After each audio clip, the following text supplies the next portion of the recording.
Sexual assault in the military has long been swept under the rug. The Pentagon has vowed to eradicate sexual assault from its ranks. The Army now admits it must do better.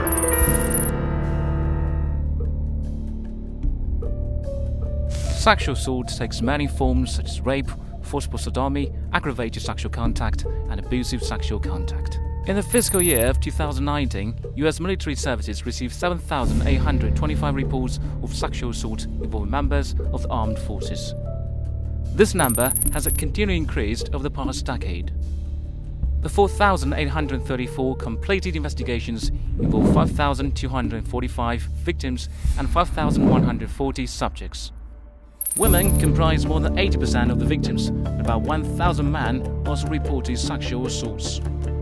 A study also shows that over 80% of LGBT service members experience sexual harassment, and about a third of them have been stalked and sexually assaulted.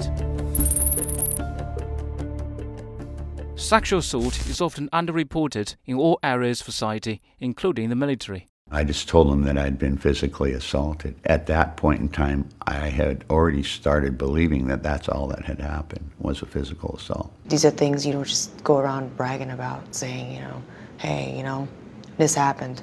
So you just tend to keep it to yourself. To get a sense of the total number of victims, including those who choose not to report, every 2 years, the U.S. Department of Defense estimates the number of sexual assault victims in the past year through an anonymous survey. Not surprisingly, the total number is believed to be much higher than the reported one.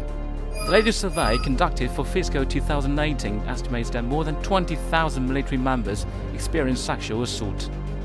That suggests the reported incidents may account for only about 30% of the total. Martha McSally, a veteran senator, was the first female Air Force pilot to serve in combat. She revealed her experience in a congressional hearing on military sexual assault in 2019. It was a relief for her to finally speak out. Like you, I am also a military sexual assault survivor. But unlike so many brave survivors, I didn't report being sexually assaulted.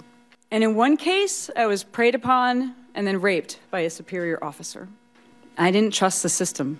Like many victims, I felt the system was raping me all over again.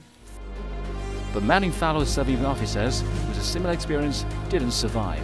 Vanessa Gillen, a 20-year-old U.S. Army specialist, died last year after telling her mother she was sexually harassed by a sergeant. She did not report the incident to the authorities, saying they won't believe me, her mother recalled. All those men and women in our service suffering from sexual harassment, they take it as a joke. My sister's no joke. What was keeping Gillen from reporting the incident?